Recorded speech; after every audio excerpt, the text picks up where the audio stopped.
I'm John Butler. I'm Hanagon. Oh, I'm Ashanti. And I'm Walsh Crowley. And this is our Disney movie pitch, Jason and the Argonauts, roughly based on the gist of Hercules.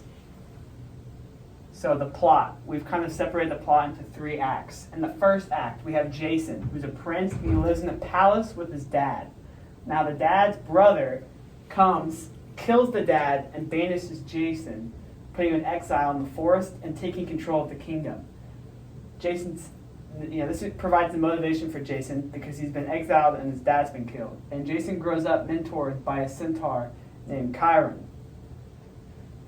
Now, the Peleus, who's the uncle who kills the dad, hears a prophecy about a dude with 1 sandal who's going to come and take over his throne. So Jason, years down the line, turns 18. He's been training for years in the woods, and he comes to claim the throne. But on the way, he loses one of his shoes in a river. So he has only 1 sandal. Jason confronts Peleus, the evil king, and Peleus claims that he will give up the throne to Jason if Jason can bring him the golden fleece, which is like the MacGuffin of this film, from the kingdom of Colchis, which is like everyone considers it impossible to do. And Colchis is very far away. So then Jason, in a sweet montage, builds this magical ship and gets together a crew called the Argonauts, and they depart on their journey. In the second act is essentially kind of their journey to Colchis. So they have like 3 main stops. First, they stop at a place called Lemnos. It's an island of entirely women, and they're there for a while. But then they realize that they're being like enchanted to stay there, and so they have to like break free of the enchantment to leave. Next, they stop to refill on supplies at this random island, and they encounter a man named Phineas, who's like an old, mysterious wizard kind of dude. And he asks them to get rid of these things called harpies in exchange for some wisdom. So the Argonauts fight and kill the harpies, which if you're unfamiliar, like bird people. And Phineas tells them that they will encounter these big, like smashing, clashing rocks called the Symplegades.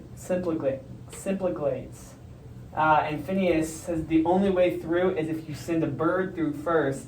And if the bird survives, that means that you can make it through and survive. So then they make it to those big smashing rocks. They send a dove through. The dove survives. So then the Argonauts row the ship as fast as they can, and they barely make it through. Okay, in the third and final act of the movie, they make it to Colchis. They see the fleece, but to get the fleece, they have to deal with 3 trials from the king Aeetes, who's like in charge, and he's kind of a mean guy.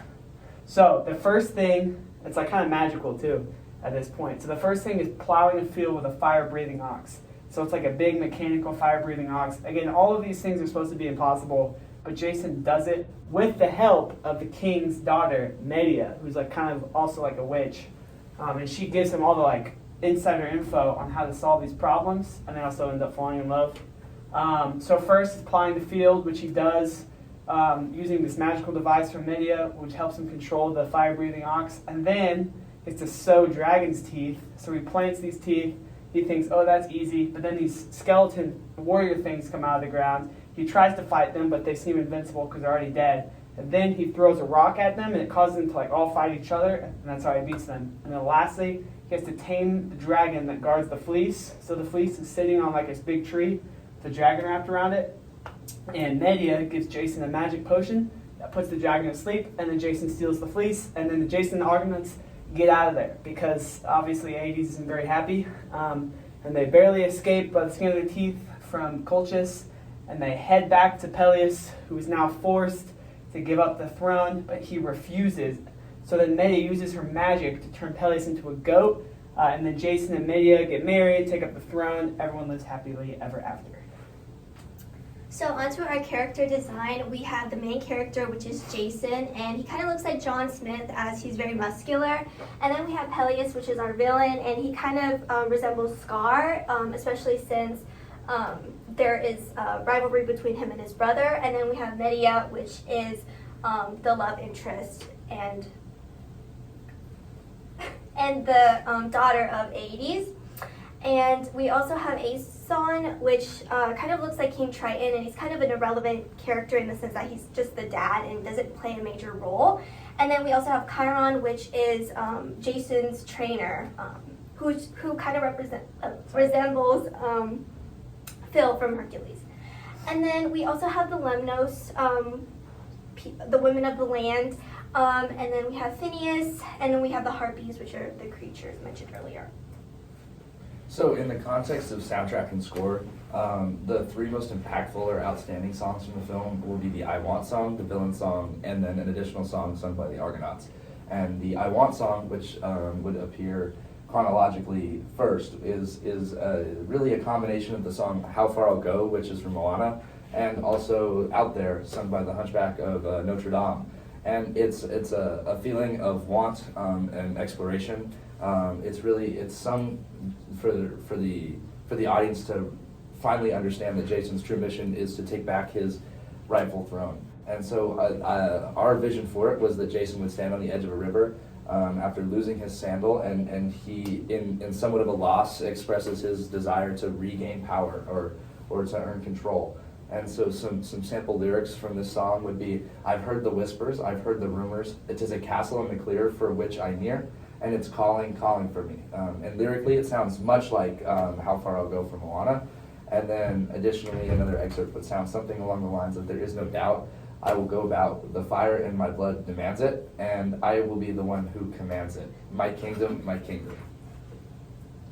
And so the villain, which really is opposite in style to Jason's song, would be called Uncontrollable. And it features, the song in the style of Hellfire and Poor Unfortunate Souls. It really is meant to highlight the malice and really the evil behind this mission. Obviously, Jason was dispatched with no intent of success, and as a result, we see something that depicts, something hellish and really paranoia with power hunger and greed. And so once again, the lyrics resemble something very similar to that of Hellfire, where the villain is indirectly addressing our protagonist through an attack on themselves. The chorus would resemble the following lyrics, where light the candles, sing and woe, for no sandal will be my foe, of course addressing the golden sandal that was lost. And then he follows that up with, I'm uncontrollable, unstoppable, the throne is his, and therefore he wants to shut the door on Jason and make it his own. And lastly, a song that's not as important thematically or to the plot, but a catchy tune to accompany what is a very serious tone in the film would be As One with the Tides. It'd be sung by the Argonauts, not central, but still important characters to the plot. And it would resemble that of the Seven Dwarfs Hi-Ho song, very early Disney, where it's very, very bouncy, rhythmic, with very little melodic variance like in the other two charts. And the goal with this is to sound piratey and, happy and successful, which is really, which Disneyifies the themes of, death and deceit that appear earlier in the film. And much like the dwarves, they sing heave and ho. Their goal is to, without fail, without any fear in their hearts, they want to get through the waves and the rocks and make it through to the golden fleece. Okay, to sum up everything of our idea and the similarities to the Disney Renaissance film, so first with the plot, is main focus on Jason's journey. It is very similar to Mulan and Hercules, especially his identity theme as he was exiled from his own land. And then that is shown through probably a training arc or like a training montage that is commonly seen with Mulan, I'll Make a Man Out of You. And then Hercules also have film, and then Jason will have Chiron who trained him. And then the similar conflict would be from the Lion King, since Scar is kind of like the brother of the king, so it's like a family. And I think we will probably have Peleus become like an outcast, kind of similar to Scar, so they resemble that. And then the love story between Medea and Jason, it's like a royalty, which is similar to the Little Mermaid, but they're forbidden love due to her father, who's super harsh and stuff, so then that resembles more of Pocahontas. And then the similarity in design is obviously the mythological story that comes from Hercules, the setting, and then the costume and the way they talk. And magical elements like the boat, the Argonauts, will represent the similar similarities like Aladdin magic carpet, and then Medina magical power. She's like a princess with the power to connect, and then magic, which is similar to how Pocahontas connect with nature and can also talk to like animal. And then this is our cited work with all the YouTube and articles that we have. And then that's it. Thank you. Just to be clear, this is based off the Greek myth of Jason and Argonauts.